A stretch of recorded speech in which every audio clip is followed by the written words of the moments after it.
कहानी शुरू होती है और हम देखते हैं कि एक लड़की कैट क्लासरूम में बच्चों को इंग्लिश पढ़ा रही है। तभी उसकी नजर क्लास में एक बच्चे पर पड़ती है। वो देखती है कि वो क्लास में कॉमिक बुक पढ़ रहा है, जिस पर कैट उस बच्चे को उस कॉमिक बुक को सबके सामने पढ़ने के लिए बोलती है। जब वो बच्चा कॉमिक पढ़ना स्टार्ट करता है तो कैट को भी उस कॉमिक को सुनने में बहुत इंटरेस्टिंग लगता है। लेकिन तभी स्कूल का प्रिंसिपल क्लास में आके कैट और बच्चों को देख लेता है। प्रिंसिपल कैट को अपने ऑफिस बुलाता है और प्रिंसिपल कैट से इनडायरेक्टली अपनी जॉब छोड़ने को बोलता है। वही दूसरी तरफ एक लड़की मैगन है, जो कि एक सेल्स गर्ल है। वो एक कंपनी में कॉस्मेटिक प्रोडक्ट सेल्स करने के लिए जाती है, लेकिन उस कंपनी को मैगन का प्रोडक्ट पसंद नहीं आता, जिस वजह से वो उस कॉस्मेटिक प्रोडक्ट को सेल नहीं कर पाती और गुस्से में सारा प्रोडक्ट वहीं फेंक कर गुस्से में कंपनी से बाहर निकल जाती है। बाहर आके मैगन देखती है कि उसकी कार पुलिस ले जा रही है, क्योंकि उसकी कार नो पार्किंग एरिया में खड़ी थी। इसके बाद मैट घर आती है। मैट घर में आके देखती है कि मैगन डांस कर रही है। मैगन और मैट कोई और नहीं बल्कि दोनों बेस्ट फ्रेंड्स हैं। मैगन खुद को रिलैक्स फील करने के लिए डांस करती है और मैट को भी अपने साथ डांस करने के लिए बोलती है। घर वापस आने पर दोनों फ्रेंड्स एक दूसरे को अपना आज के बारे में बताते हैं। मैगन कैट से बोलती है कि मेरी कार नो पार्किंग एरिया में खड़ी होने के कारण पुलिस उसे उठाकर ले गई और साथ ही एक भी प्रोडक्ट नहीं बिक पाया। वहीं कैट भी मैगन से बताती है कि प्रिंसिपल ने मुझे नौकरी छोड़ने के लिए बोला है। अगले दिन सुबह 4 बजे मैगन कैट को जगा देती है और बोलती है कि हमें कहीं जाना है, अपना बैग पैक करके रेडी हो जाओ। लेकिन कैट नींद से उठते ही बोलती है कि हम इस बारे में सुबह बात करेंगे। वही मैगन उसे बताती है कि हमारी फ्लाइट 3 घंटे बाद ही है। कैट जाना नहीं चाहती थी, लेकिन मैगन ने पहले से उसकी टिकट बुक करवा दी थी, इसलिए कैट को मजबूरी में उसके साथ जाना पड़ता है। एयरपोर्ट पहुंचने पर मैगन देखती है कि बहुत लंबी लाइनें लगी हुई हैं। अगर वो इस लाइन में लगे रहे तो उनकी फ्लाइट मिस हो सकती है। तभी मैगन एयरपोर्ट पर काम कर रहे एक लड़के को देखती है और उसके पास जाकर उसके साथ फ्लर्ट करना शुरू कर देती है। इससे वो लड़का उनको बिना लाइन में लगे ही आगे भेज देता है, जिसके बाद मैगन और मैट प्लेन में जाकर अपनी बुक की हुई सीट पर बैठ जाती है। कैट को ऊंचाई से बहुत डर लगता है, इसलिए वो पहले से एंजाइटी फील करती है। तभी थोड़ी देर बाद रियान नाम का लड़का उन दोनों के बीच वाली सीट पर बैठ जाता है। रियान एक फायर फाइटर है, इस वजह से वो मैट और मैगन को काफी पसंद आता है। इसके बाद मैगन और मैट दोनों ही रियान के साथ फ्लर्ट करना स्टार्ट कर देते हैं, लेकिन ज्यादा एंजाइटी पिल खा लेने की वजह से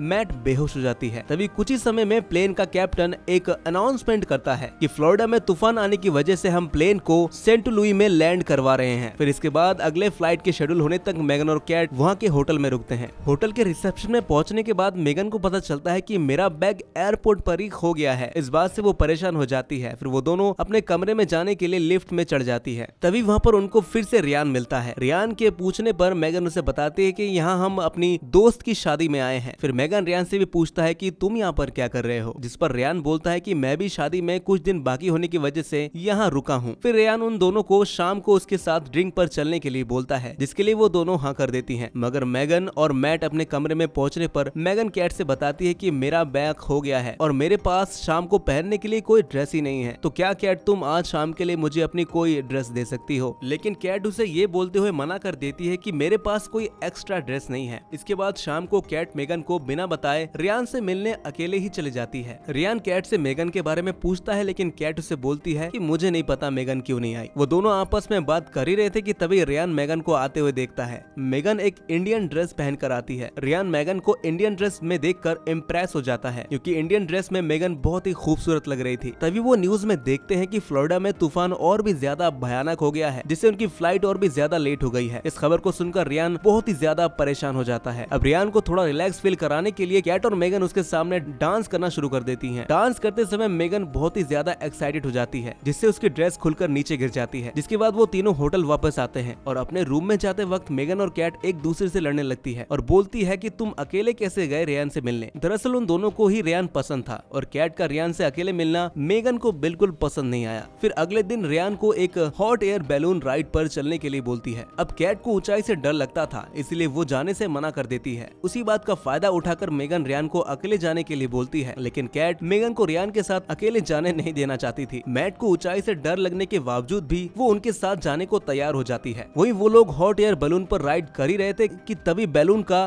कैप्टन थोड़ी ऊंचाई पर पहुंचते ही बोलता है कि हम 500 फीट की ऊंचाई पर पहुंच गए हैं, जिसे सुनकर कैट डर से चिल्लाने लगती है। तभी रियान उसे शांत कराने की कोशिश करता है, मगर उसी बीच मैगन एक शैंपेन की बोतल खोलती है और बोतल का ढक्कन सीधा जाकर बलून उड़ाने वाले पर जा लगती है, जिस वजह से उसे कुछ दिखाई नहीं दे रहा था। कैप्टन तो पहले से एक आंख से अंधा था, अब वो अपनी दूसरी आंख से भी नहीं देख पा रहा था, जिसकी वजह से कैप्टन बिना देखे उस हॉट एयर बलून को बच्चों की पार्टी में जाकर लैंड करवा देता है। इसके बाद वो तीनों वापस होटल में आते हैं। होटल में पहुंचने के बाद रियान उन दोनों को बोलता है मैं पूल में स्विमिंग करने के लिए जा रहा हूँ। अब रियान उन दोनों से बलून राइड को खराब करने के लिए नाराज है, तो रियान को इम्प्रेस करने के लिए मेगन और कैट दोनों ही बहुत छोटे कपड़े पहनकर स्विमिंग पूल में आते हैं। वो दोनों रियान के सामने एक साथ पूल में छलांग लगा देती हैं, लेकिन कूदने के झटके से मेगन की आंख में चोट लग जाती है। वहीं अगले दिन मैट और मेगन होटल के कैफे में बैठी हुई थी। तभी वो दोनों देखते हैं कि रियान अपना बैग लेकर कहीं जा रहा है। वो दोनों भागते हुए रियान के पास जाती है और उससे पूछती है कि तुम कहाँ जा रहे हो, जिस पर रियान उनको बोलता है कि मैं एक वेडिंग में जा रहा हूँ। तभी मेगन रियान से पूछती है कि क्या हम भी तुम्हारे साथ चल सकते हैं। रियान बोलता है कि हाँ क्यों नहीं। अब मेगन, कैट और रियान तीनों कार में बैठकर वेडिंग में जाने के लिए निकल जाते हैं। उस कार का ड्राइवर का नाम क्रेग है। वही क्रेग को मेगन बहुत पसंद आती है। फिर रास्ते में जाते वक्त मेगन रियान के हाथ पर लोशन लगा रही थी क्योंकि उसके हाथ पर चोट लग गई थी,